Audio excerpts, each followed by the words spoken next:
Hi everyone, Sandy Grove, registered nurse here again with Health Tracks at Home. Last time we met, we talked about doing our annual fall prevention inspection of our property. We talked about some risk factors that increase your risk for falls and also how some ideas for making your home a little bit safer. So this week we're going to talk about balance and core exercises that will help strengthen you and hopefully keep you from having any falls.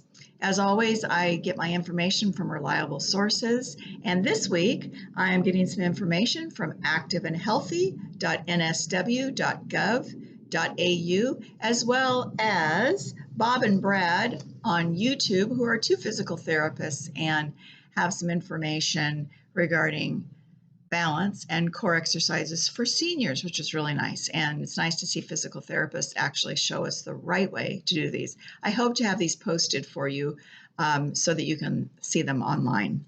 So exercise and balance. Exercise is a proven way to prevent falls. We know that.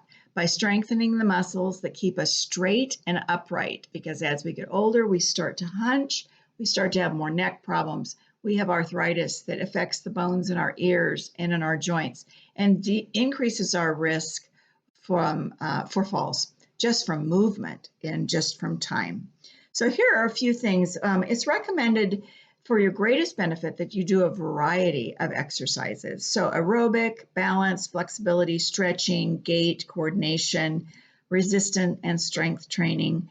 Some of those ways to do that are bicycling, walking, climbing stairs that use the muscles of your lower body to help you with walking, using hand weights, elastic bands, weight machines that you might get from a physical therapist that they've taught you. Stretch your muscles, that's really important, and joints to improve your balance. Consider yoga, which strengthens and gives you flexibility, and also Tai Chi, which is a very good balance program. It's probably one of the best exercises for balancing. However, we don't all have the availability of a gym to try that or to go outside and do that right now. So there's a lot of stuff online. I would recommend that you put in exercises for seniors, and there are many, many physical therapists that have done videos, but I like the Brad and Bob guys. They're funny. So preparation before we exercise. Have on good shoes, be comfortable, and have two chairs. The backs of two chairs on either side of you, on your right and on your left. Also, you need a chair with arms to practice the sit to stand. And then a solid counter for walking a little bit of a distance when we do heel to toe as you progress on these exercises. So it's going to be a little difficult just doing it verbally, but I hope you can go online and pick some of things out. Like I said, look for balance exercise for seniors, and you'll see Brad and Bob right there, and they've got a great video. So 10 exercises to deal with the problem areas. The main problem areas are our outer thigh. Those are called our IT bands. That supports the back, the hip, the knee, and the ankle. The buttocks, really important for the back and the hips and the knees. The ankles supports our knees. If our ankles are weak, our knees are weak. Thighs, as we well know, we need to keep those going. Sit to stand muscles and reaching and the ability to do stairs. So we're all going to cover a few of those areas. So decrease the risk for falls and increase our core activities. The first one is the heel to toe. While we're standing up, you can be in between the two chairs, or you can be standing at the counter, whichever you feel more comfortable with.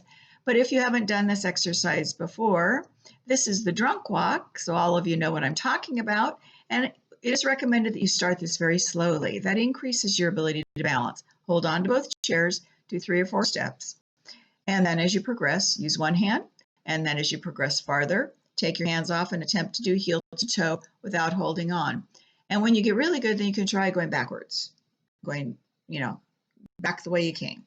And then progress to the countertop so that you kind of can walk a longer distance, holding onto the countertop, doing heel to toe.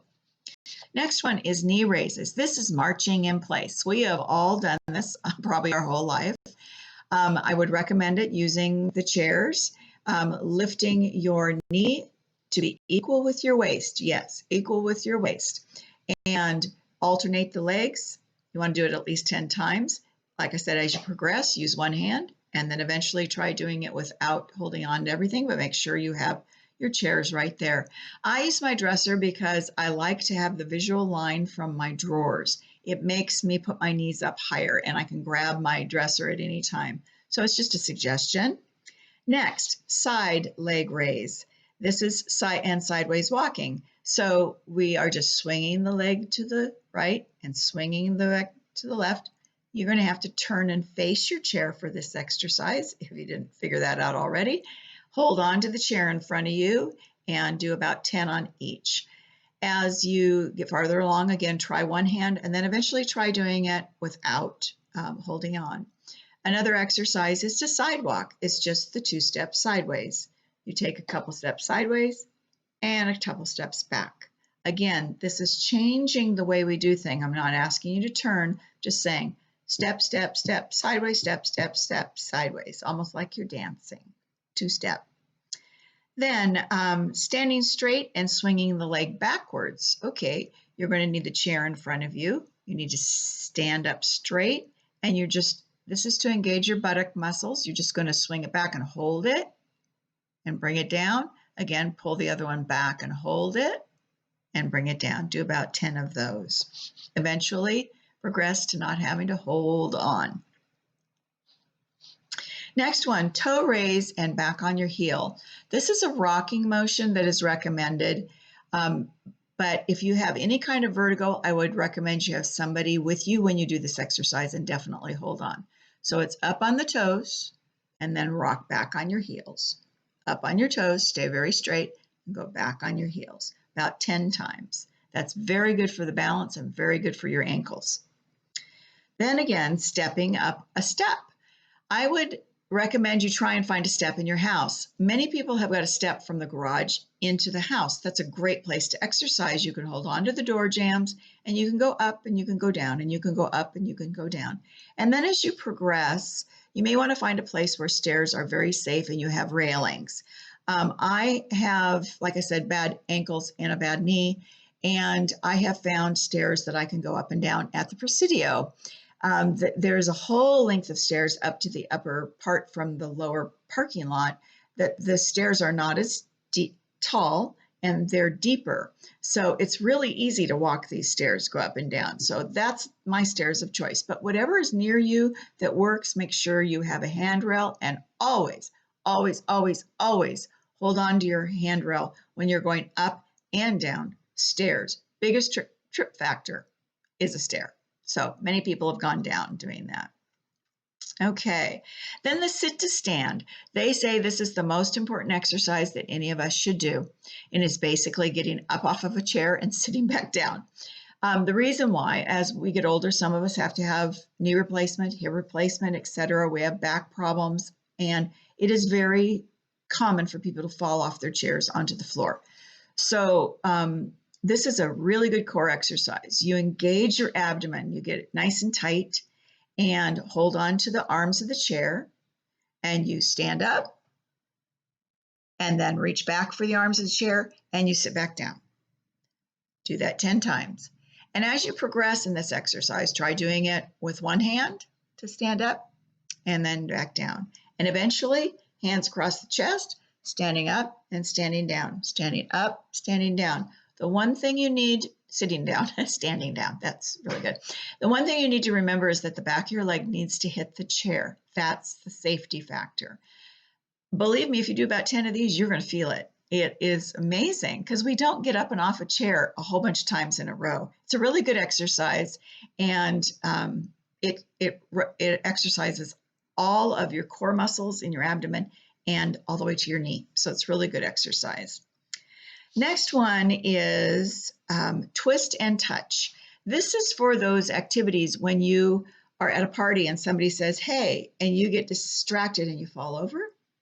This is very common. The proprioception issues in our mind have trouble. So you want to do exercises where you're reaching to one side or another. So this will be the chairs on either side. For this, you're going to reach to the right and look like you're looking at someone, like you would at a party. Oh, there's someone. Back to both chairs.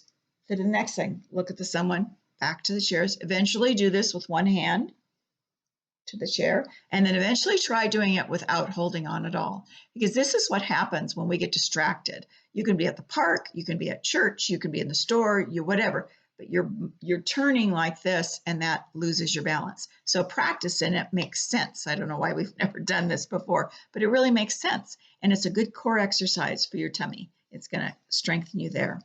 Then balancing on one leg. Again, very good for injuries. This is the first thing the therapists have you do, and it's very hard when you're weak, when your ankles do not want to do what they're supposed to do. So 2 chairs, one on each side, hold on, just lift one leg up and balance on one leg.